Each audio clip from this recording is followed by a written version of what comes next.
Sudah sepuh itu ada yang kembali seperti anak-anak. Dia banyak tuntutan, banyak permintaan. Jangan pernah menolak permintaannya selama itu tidak membahayakan keduanya dan engkau mampu untuk memenuhinya. Jangan menghardik keduanya. Jangan mengangkat suaramu lebih tinggi dari suara orang tuamu. Wa qul lahuma qawlan karim. Kalau mau ngomong sama orang tua, mikir, pilih kata-kata yang baik dengan intonasi yang penuh dengan pemuliaan dan penghormatan buat orang tua kita. Jangan sombong, jangan angkuh, jangan merasa lebih dari orang tua. Jangan. Kita berkesempatan untuk kembali mengaji, untuk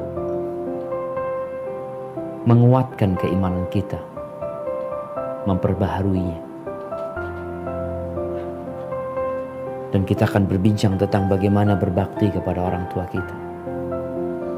Ya, sebuah pembahasan yang mungkin dapat dikatakan tidak pernah usang. Kemarin dibahas, hari ini dikaji. Mungkin pekan depan ada lagi ustadz yang mengkaji tentang berbakti kepada orang tua. Ini menunjukkan kondisi manusia yang memang banyak di antara mereka lupa sama orang tuanya. Kalau kita melihat di dalam Al-Quranul Karim, Allah Jalla Jalaluh mewasiatkan kepada para anak untuk berbakti kepada orang tuanya. Karena Allah tahu bahwa kebaktian anak kepada orang tua itu sesuatu yang perlu diperjuangkan oleh anak. Berbeda bagaimana orang tua kepada anak. Cintanya orang tua sama anaknya, kasih sayang orang tua sama anaknya, itu sudah sebuah naluri yang tertanam di hati orang tua, yang gak perlu orang tua dikasih tahu sayangi anakmu. Nggak perlu. Makanya nggak ada ayat yang memerintahkan orang tua untuk sayang kepada anaknya.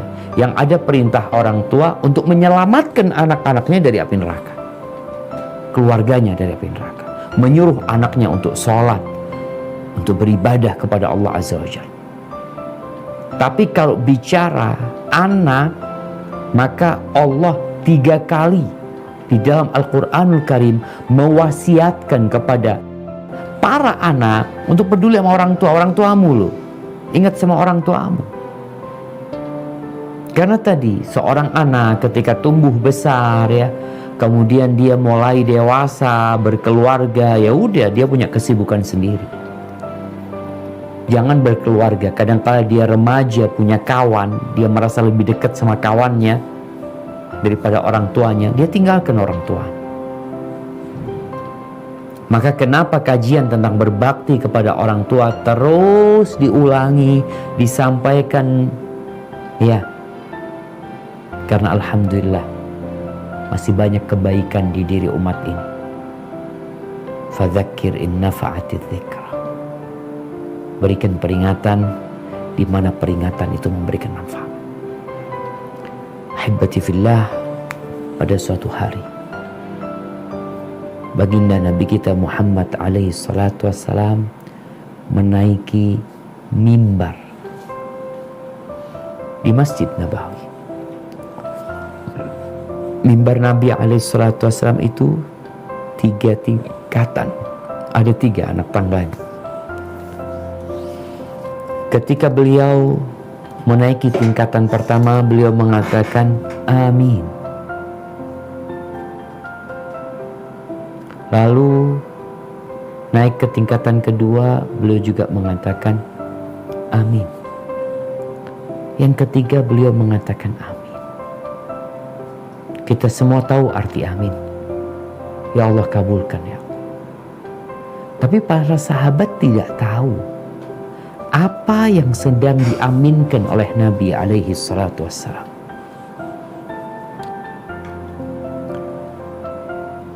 Kemudian Beliau menjawab pertanyaan para sahabat untuk menghilangkan keheranan mereka dengan amin 3 kali yang beliau baca. Maka beliau mengatakan, lamma raqitu darajal ula ja'ani Jibril. Ketika aku naik ke anak tangga yang pertama, Jibril datang kepadaku alaihi salam. Faqala syaqiyun abdun adraka Ramadan fansalakha minhu walam yughfar lahu. Sengsara seorang hamba. Di dunia ada 2 orang, syaqiyun wa sa'id. Di akhirat juga ada syaqiyun wa sa'id. Ada yang syaqi, yang masuk neraka, diadab, disiksa di dalamnya. Ada yang sa'id, yang berbahagia, berada di surga dan tempat yang penuh dengan keindahan, kekal selama-lamanya. Siapa yang didoakan sengsara oleh Nabi SAW? Oleh Jibril, yang kemudian diaminkan oleh Nabi SAW. Seorang hamba yang mendapati bulan Ramadan. Kita tahu dengan fadilah bulan Ramadan, dengan keutamaan bulan Ramadan, dibukanya pintu-pintu surga, dikuncinya pintu-pintu neraka. Subhanallah. Setan-setan dibelenggu. Penyeru kepada kebaikan terus mengajak kepada kebaikan. Ini orang di masa yang penuh dengan kesempatan untuk masuk surga, nggak masuk surga dia. Nggak diampuni dosa-dosa dia. Ini orang yang celaka. Orang yang sengsara, melarat. Fakultu amin. Maka aku katakan amin. Semoga sengsara itu. Yang kedua, Jibril mengatakan syaqiyun abdun adraka walidayhi au ahadahuma falam yudkhilahul jannah. Sengsara seorang hamba yang hidup mendapati kedua orang tuanya masih hidup. Hidup, ini anak, orang tuanya ada. Baik dua-duanya atau satu dari keduanya. Sebagian kita tahu-tahu dia balik, abahnya udah nggak ada, ibunya udah nggak ada. Ada yang mengatakan, anak nggak inget Ustaz dengan abah dan ibu anak. Ya dia nggak tahu. Dia tidak merasakan mungkin kasih sayang karena dia meninggal ketika kecil. Tapi kalau ada anak yang hidup mendapati kedua orang tuanya masih ada, satu atau dua-duanya, kemudian gak masuk surga, syaqi. Fakultu amin. Maka aku katakan amin. Semoga. Maka ini kesempatan buat kita semua yang masih memiliki orang tua, yang masih hidup, itu tiket bagimu untuk masuk surga. Kalau engkau ternyata nggak bisa masuk surga lewat tiket ini, syaqi. Kata Nabi SAW, syaqi, sengsara. Mau dari pintu mana engkau masuk surga? Oh, engkau mau berbanyak sedekah, engkau mau rajin tekun puasa sunnah, tapi ternyata engkau durhaka sama orang tuamu, syaqi. Artinya orang tuanya ini gak ridho sama nih anak.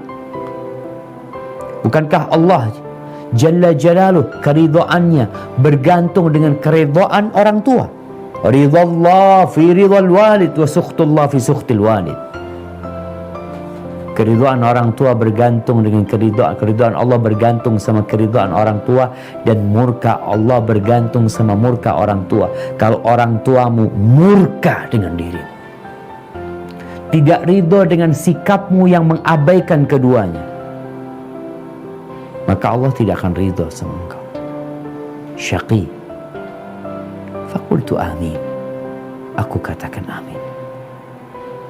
Kemudian Jibril mengatakan, syaqiyun abdun dzukirtu indahu falam yusalli alaik. Syaqi, celaka seorang hamba wahai Muhammad yang namamu, yang dirimu disebutkan di hadapan dia, kemudian dia tidak bersolawat kepadamu. Nama Nabi Muhammad, dia mengatakan sallallahu alaihi wasallam. Atau dia singkat SAW. Solawat loh, bukan SAW. Bersolawat. Yang tidak bersolawat. Kalau sekedar nulis SAW, tapi dia tidak bersolawat, berarti dia syaqi. Sengsara itu. Rawahul Imam Bukhari dalam kitabnya Al-Adabul Mufrad. Subhanallah jemaah. Yang menarik ya, Al-Imam Bukhari ketika menyusun kitab Al-Adabul Mufrad, kitab tentang etika, tentang budi pekerti, tentang bagaimana bersikap. Beliau memulai kitabnya ini dengan bab qaulihi ta'ala wasainal insan biwalidayhi. Kami wasiatkan kepada manusia untuk peduli sama orang tuanya. Itu bab yang pertama di dalam kitab beliau. Kemudian beliau lanjutkan dengan bab birril bab berbakti kepada orang tua. Kenapa kok bicara bab berbakti sama orang tua, sama ibu? Setelah orang tua secara umum, bab selanjutnya adalah bab berbakti kepada ibu.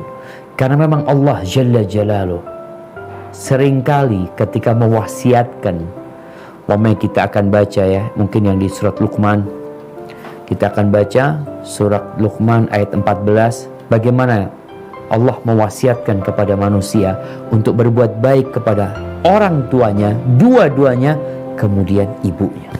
Coba kita baca. Nah,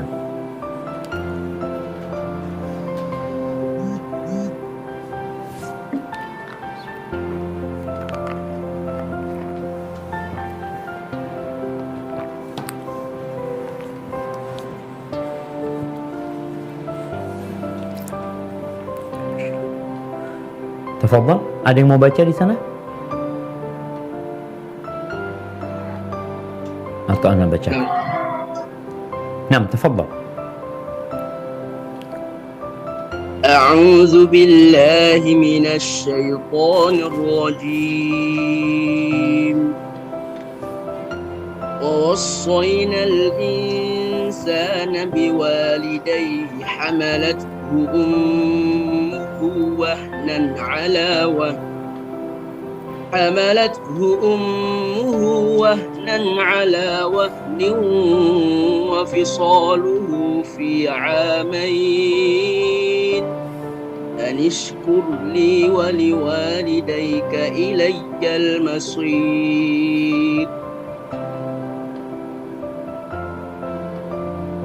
Dan kami perintahkan kepada manusia berbuat baik pada kedua orang ibu bapaknya. Ibunya telah mengandungnya dalam keadaan lemah yang bertambah-tambah dan menyapihnya dalam 2 tahun.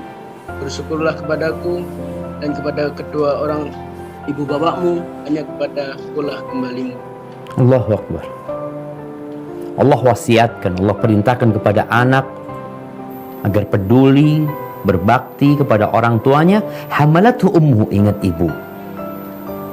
Ibumu yang hamil engkau, bukan bapak.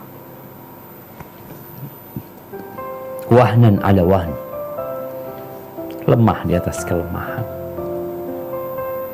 Secara struktur tubuh perempuan itu ya lebih lemah dari kaum lelaki.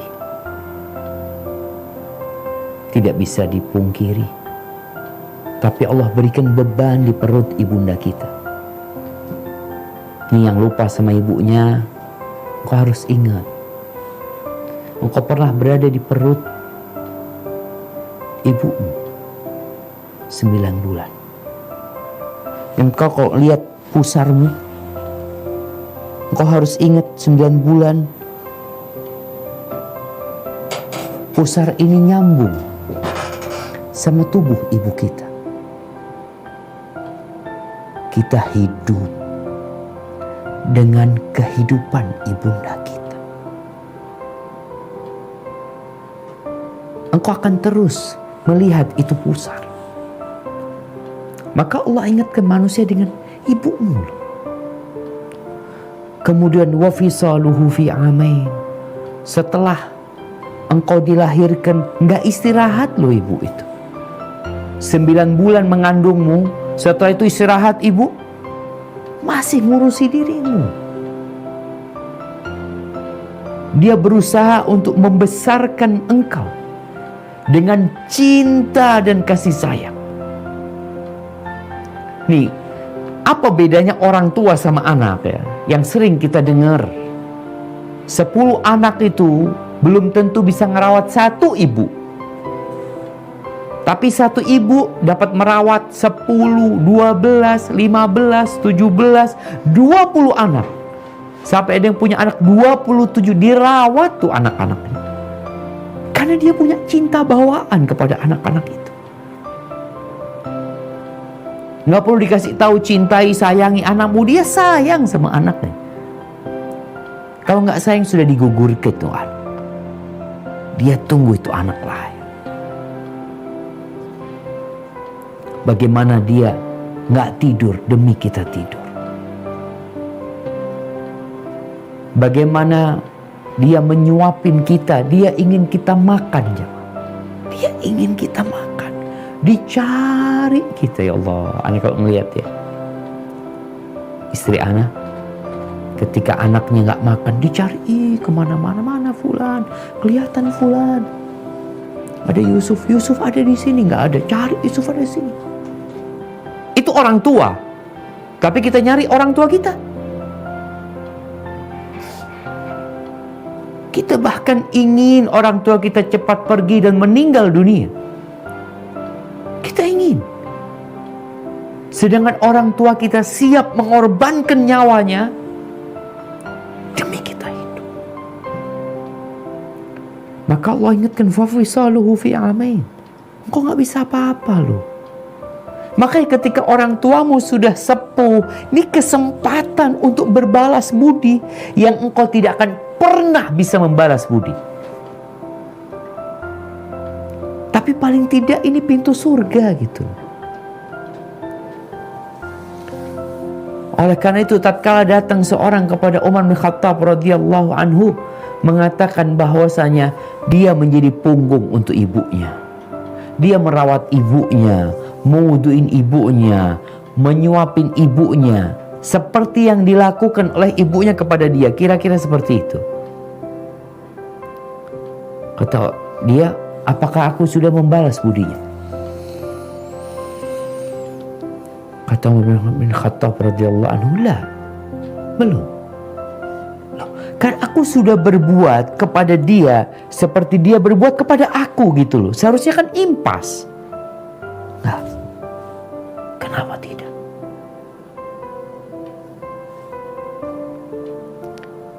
Ibumu waktu berbuat itu kepadamu,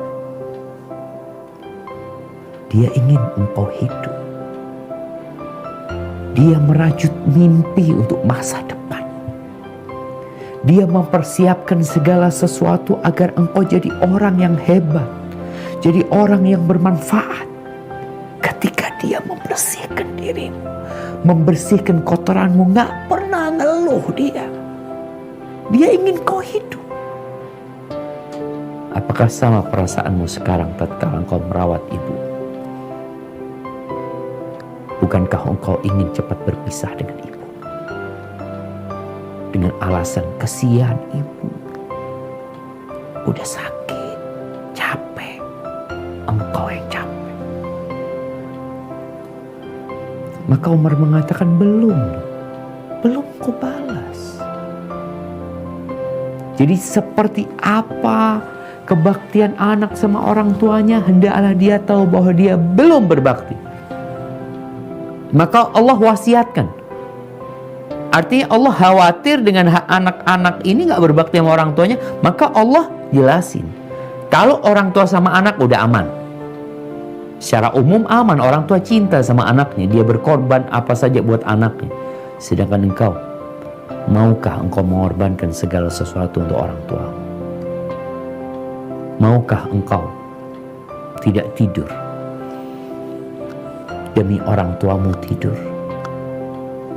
Maukah engkau mendahulukan ibumu untuk makan baru setelah itu engkau makan. Sebagian salafus soleh, subhanallah, dia itu kalau ke rumah orang tuanya, ya Allah ya, dia tungguin orang tuanya sampai tidur. Ibunya ngomong, "Nak, pulang kau nak. Ada keluarga dan anak-anakmu, kau pulang." "Enggak ibu." Kalau ibu tidur baru anak pulang.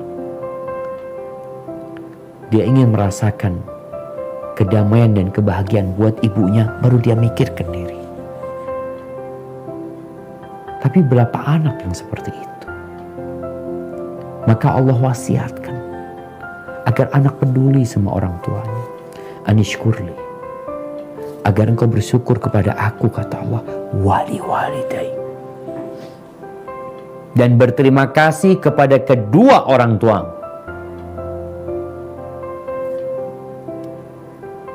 Sudahkah kita berterima kasih? Ya, tatkala kita kecil kita butuh sama orang tua kita. Semua biaya, sandang, pangan, papan, pakaian, ya, biaya sekolah, kita kepingin apa aja dikasih sama orang tua. Orang tua capek, kadang-kala berhutang demi kita. Siapkah kita berhutang buat orang tua kita? Sebagai bentuk terima kasih loh. Terima kasih sama orang tua kita. Kita bakal kembali kepada Allah Azza wa Jal. Maka ahibati fillah, Al-Imam Bukhari dalam kitabnya Adabul Mufrad di bab kedua, ketika dia menyebutkan bab birril bab berbakti kepada ibu secara khusus, beliau meriwayatkan hadis dari Bahz bin Hakim, dari ayahnya, dari kakeknya. Qultu ya Rasulullah, aku berkata kepada Rasulullah, man abar, siapa orang yang aku harus berbakti sama dia? Apa sih makna bir? Bir itu artinya kebaikan, manfaat yang kita berikan kepada orang lain. Siapa orang yang paling berhak mendapatkan manfaat dari aku? Kebaikanku, baik itu berupa ucapan, baik itu berupa perbuatan. Qala ummak, ibu. Qultu man abar, terus setelah itu siapa? Ummak, ibumu lagi. Qultu man abar, siapa yang aku harus berbakti sama dia setelah ibu? Ummak, ibu. Terus setelah itu baru bapak, kemudian bapak, thummal aqrab fal aqrab, kemudian yang lebih dekat, yang lainnya gitu, yang lebih mendekat ke bapak. Subhanallah jemaah. Seakan-akan kalau kita punya satu senyuman, kita punya satu senyuman buat siapa? Buat ibu. Kita punya dua buat ibumu lagi loh. Ada tiga anak punya buat ibumu. Baru setelah itu buat bapakmu. Engkau kalau punya sesuatu, Allahu Akbar, engkau beli hadiah, siapa yang kau ingat? Ibu dulu, ibu lagi, bapak, baru setelah itu bini kita, istri kita, baru anak-anak kita. Berbakti kepada orang tua ini butuh perjuangan, takalluf. Kita perlu memaksakan diri. Kalau kita nggak memaksakan diri, ya kita nggak akan berbakti. Oh, kita punya kesibukan, anak punya kesibukan, anak punya pekerjaan, anak punya keluarga, banyak anak urusin. Ya, dari semua urusanmu, yang paling penting adalah ibu. Kemudian ibumu lagi. Kemudian ibumu lagi. Baru ayah kita, baru yang lain. Kemudian Imam Bukhari menyebutkan sebuah hadis di mana datang seorang kepada Abdullah bin Abbas radhiyallahu ta'ala anhum. Lalu kata orang ini, inni khatabtu imra'atan,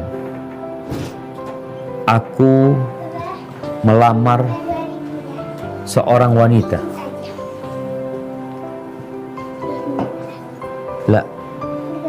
لا ترجع تأخذ من أمنا فلوس لا تأخذهن أنت قد اشتريتها كتبل آنفا. Nah, kata Abdullah bin Abbas, datang orang nih, dia mengatakan aku melamar seorang wanita, tapi ternyata wanita itu menolak lamaranku. Kemudian dia dilamar oleh laki-laki lain dan dia mau menikahinya. Faghirtu alaiha, aku cemburu. Faqataltuha, aku bunuh dia. Fahalli min taubah, aku masih bisa bertobat enggak? Dia tahu dosa besar yang dia lakukan. Ibnu Abbas mengatakan, ummuka hayyah, ibumu masih hidup? Qala la, udah meninggal dunia. Udah meninggal dunia. Lalu kata Ibnu Abbas, tub ilallah azza wa jal wa taqarrab ilaihi mastata'ta. Kalau ibumu sudah meninggal dunia, ya udah, engkau bertobatlah kepada Allah, beristighfar, mohon ampun sama Allah, dan dekatkan dirimu dengan semua amal soleh yang bisa engkau kerjakan.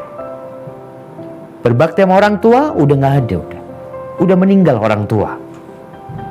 Ya tetap kita berbakti sama orang tua setelah meninggal dunia. Tapi kata Nabi SAW tadi, kalau ada anak mendapati kedua orang tuanya masih hidup, kemudian nggak bisa masuk surga lewat sana, syaqi.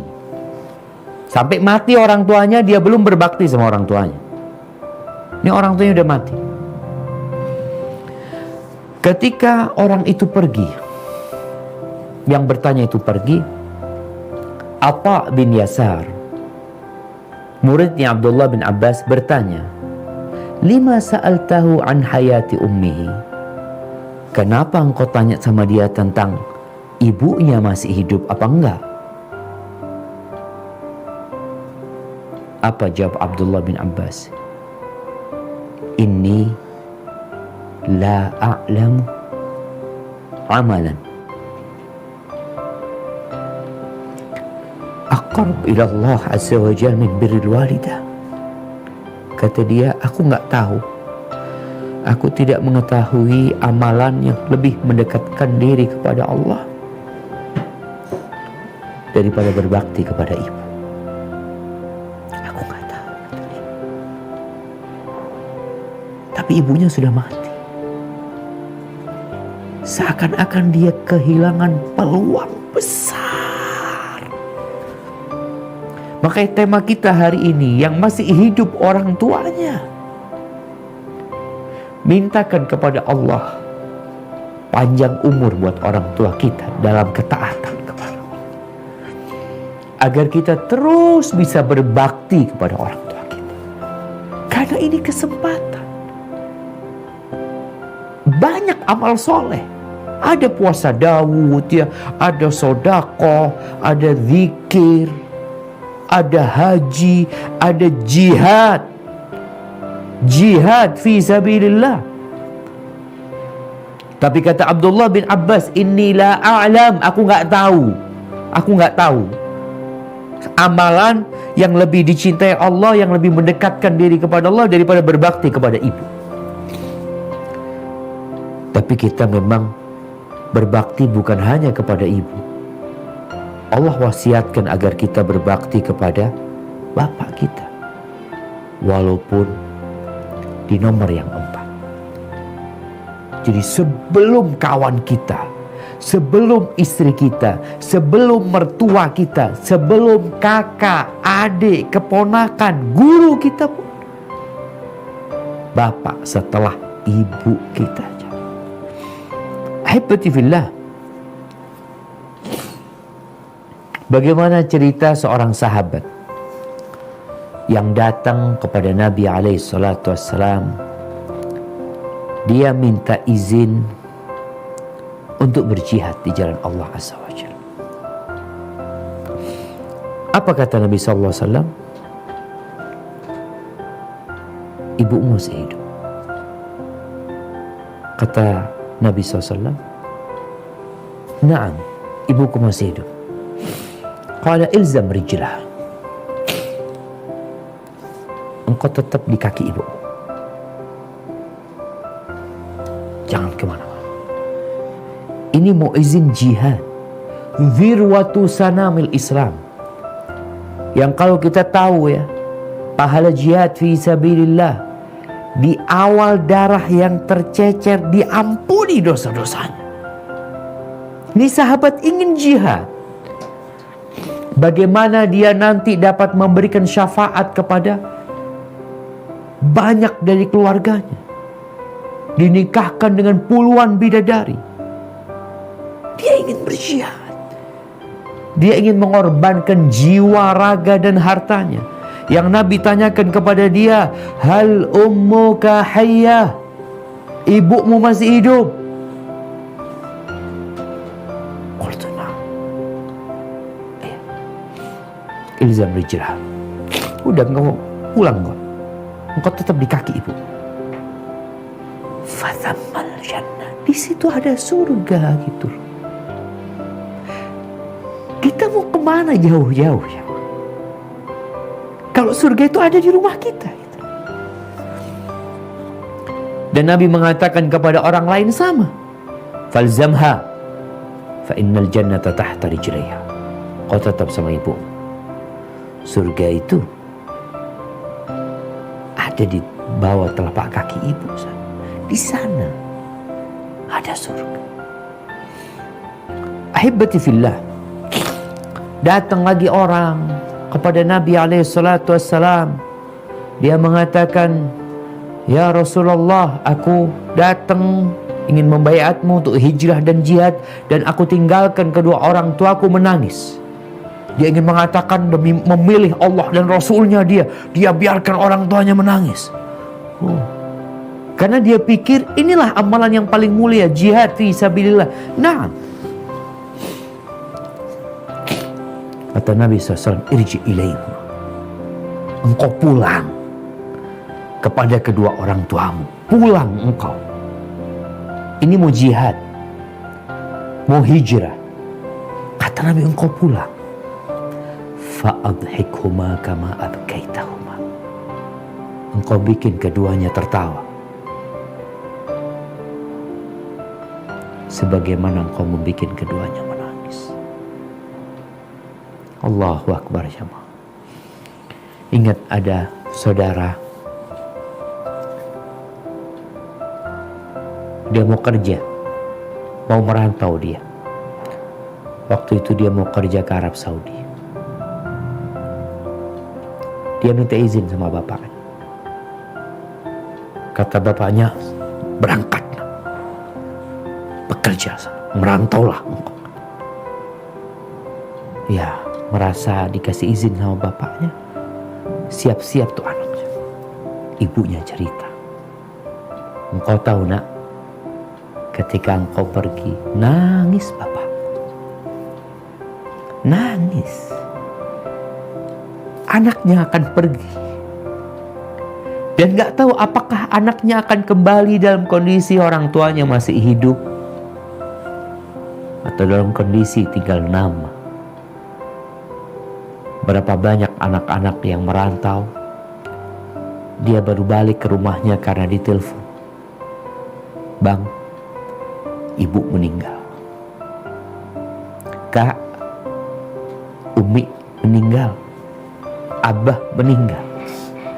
Dan kita belum sempat berbakti, kita sibuk dengan dunia kita. Kita punya keluarga sendiri yang kita pikirkan, sedangkan orang tua gak kita pikirkan. Gak banyak yang diminta orang tua aja. Di dalam agama kita gak ada hari ibu. Ya, kita harus bangga kepada manusia-manusia yang merayakan hari ibu, yang seakan-akan mereka menghormati ibu mereka. Kita gak punya hari ibu. Kita gak punya hari yang spesial buat ibu kita, yang kita pilih hari itu buat ibu. Loh, gimana sih Islam ini? Karena semua hari kita untuk ibu kita. Mereka yang lebih harus kita utamakan dari segala-galanya. Ketika orang tua kita minta kita pulang dari perantauan kita, khususnya buat anak laki-laki, pulang. Terus anak kerja apa, Ustaz? Anak kerja apa? Kerjaan anak di sini, Ustaz. Ya. Di antara pintu rizki adalah berbakti sama orang tua. Kebanyakan kita gak berbakti sama orang tua karena bakhil. Kita kikir, kita pelit. Yang kedua, lemahnya iman kita. Kita takut dengan urusan rizki. Kita takut dengan masa depan kita. Bukankah Allah akan menjamin rizkimu? Bukankah Nabi SAW yang bersabda, "Man ahabba ayyubsata lahu fi rizqi wa yunsa lahu fi athari falyasil rahimah." Barang siapa yang ingin dibentangkan rizkinya, bukan ditambah, yubsat, dibentangkan jemaah. Allahu Akbar. Merantau dia, sambung satu rahim. Dan kita tahu kita berada di rahim ibu kita 9 bulan. Yang memang tali penyambung itu diputus. Tapi bekas sambungan itu tetap ada di perut kita. Sehingga jangan takut uangmu berkurang. Jangan takut rizkimu menyempit karena engkau berbakti sama orang tua. Doamu akan dikabulkan sama Allah, diijabah sama Allah. Ingat cerita Nabi SAW tentang 3 orang yang mereka masuk ke dalam gua, kemudian tahu-tahu mulut gua itu tertutup dengan batu yang menggelinding sehingga mereka tidak dapat melihat cahaya. Akhirnya 3 orang tua itu, 3 orang lelaki itu duduk merenung. Gak ada solusi buat kita kecuali memohon kepada Allah Jalla Jalla. Ayo semua berdoa dengan amalan yang paling dia harapkan pahalanya dari Allah. Dia ikhlas mengamalkan. Salah satunya bercerita apa? Ya Allah, aku punya 2 orang tua yang masih hidup. Aku lebih mengutamakan keduanya dari semua anggota keluarga. Dari istri, dari anak-anak, dari semuanya. Dan biasanya sore hari itu aku akan memeraskan susu untuk diminum di petang hari sama orang tuaku. Sebelum anak-anak minum susu, bapak ibuku dulu. Itu dia lakukan terus sampai ada kejadian. Terlalu jauh aku mengembala kambing, sehingga pulangnya kemalaman. Sampai rumah, ayah bundaku sudah tidur. Aku peras susu itu seperti biasanya. Lalu aku bawa. Aku berdiri nungguin abah ibuku bangun. Aku mau pergi, aku takut mereka bangun nantinya. Dan aku gak mau ngasih anak-anak, gak mau ngasih yang lainnya sebelum abah ibu yang minum. Ditungguin sama anaknya sampai fajar. Akhirnya keduanya minum. Dan anak-anak itu pada menangis, minta susu seperti anak-anak ya. Minta susu, kata abahnya, enggak nak. Abah ibu dulu. Kalian nomor sekian nanti. Dan gak ada masalah, nunggu sebentar gitu loh. Semalam gak minum susu gak apa-apa gitu. Tapi tetap abah sama ibu yang nomor satu. Ketika fajar terbit, abah ibu kalau minum. Ya Allah, kalau aku melakukan itu karena ikhlas mengharapkan keridhaan-Mu, bukakan mulut gua ini, menggelindik gitu ya Pak. Walaupun tidak terbuka sehingga mereka bisa keluar, tapi mereka sudah bisa melihat cahaya dari luar. Jadi ketika engkau berbakti sama orang tua, akan dikabulkan doamu. Subhanallah. Sahabat Nabi yang bernama Harithah. Dia adalah anak yang paling berbakti sama ibunya. Ketika Harithah meninggal dunia dalam satu peperangan, kalau nggak salah perang Badar, Harithah bin Nu'man itu terkena anak panah yang nyasar. Ibunya tanya, dalam riwayat ibunya itu sudah buta. Tapi bagaimana kebaktian anaknya? Dia datang kepada Rasulullah SAW. Dia tanyakan, Ya Rasulullah, aku mau tanya, Harithah ada di mana ya Rasulullah? Dia di surga apa di neraka ya Rasulullah? Kata Nabi SAW kepada ibunya, Ya Ummah Harithah, innaha jinan. Surga itu banyak tingkatannya. Wa inna ibnaka Harithah, anakmu Harithah itu dapat yang paling tinggi tadi.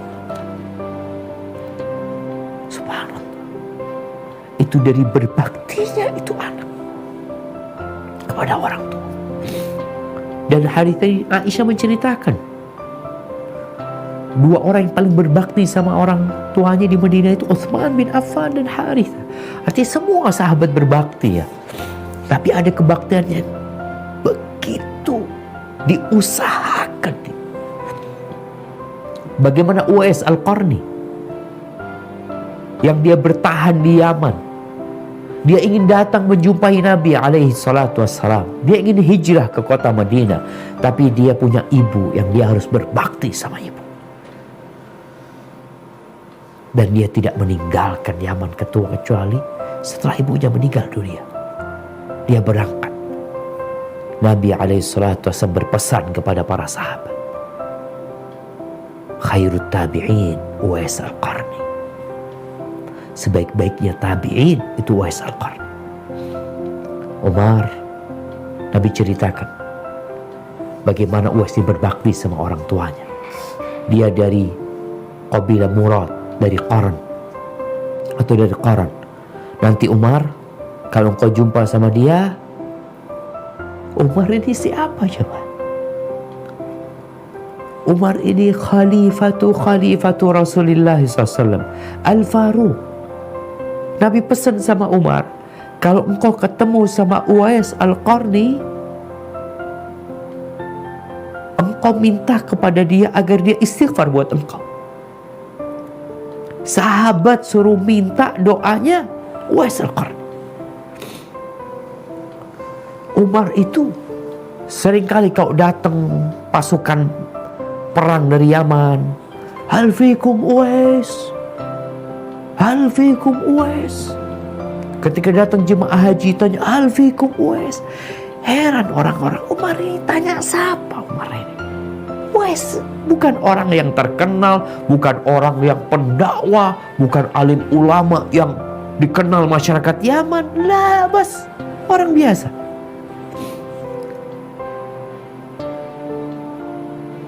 Dan akhirnya ketemu sama Uwais.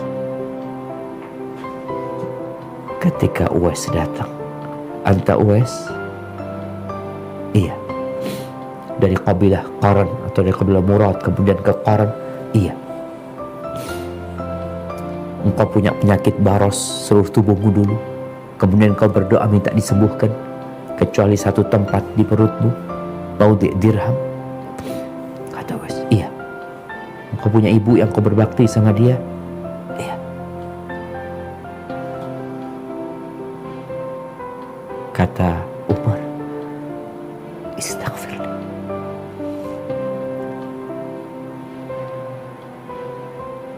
Mohonkan ampun buat aku. Mohonkan ampun kepada Allah agar Allah mengampuni aku.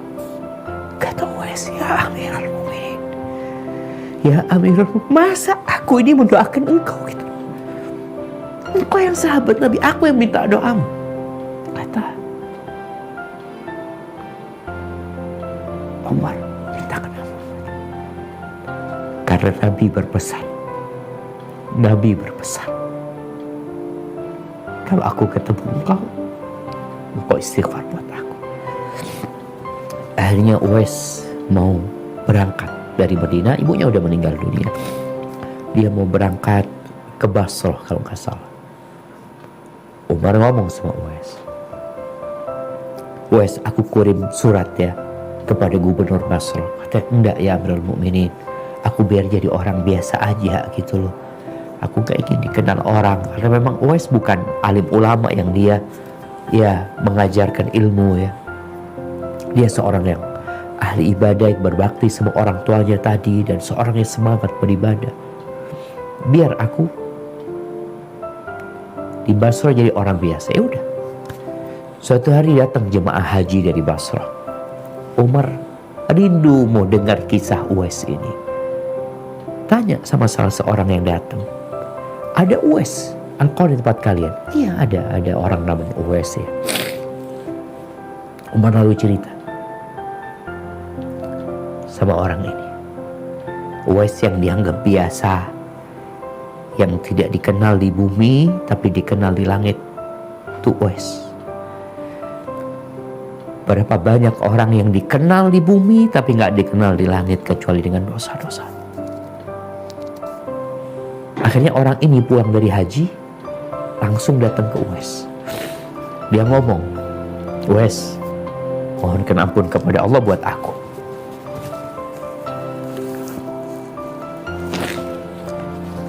"Ada apa engkau?" kata dia. "Kok kayak gitu?" Uwais mengatakan, "Laqita Umar."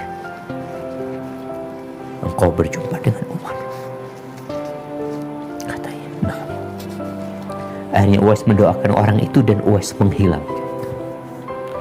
Dia takut orang-orang datang semua kepada dia.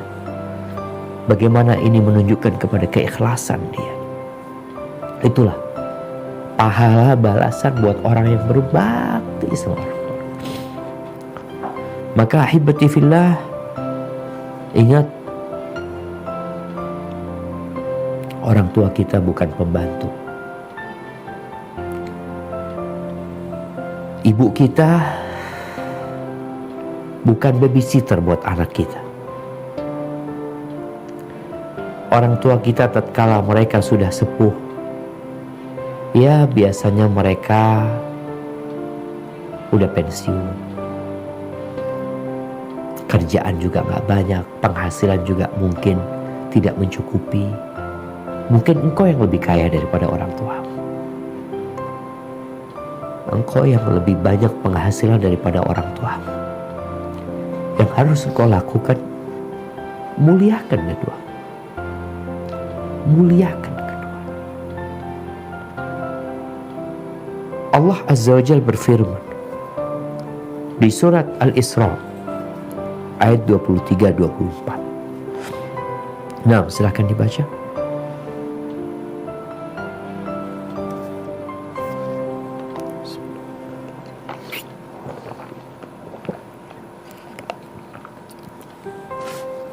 أعوذ بالله من الشيطان الرجيم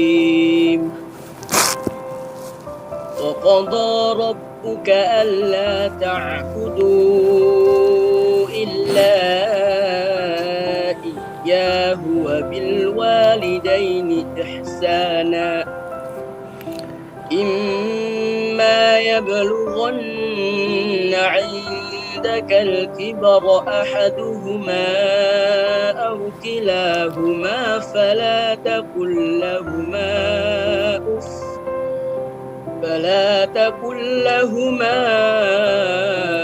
أف ولا تنهرهما وقل لهما قولا كريما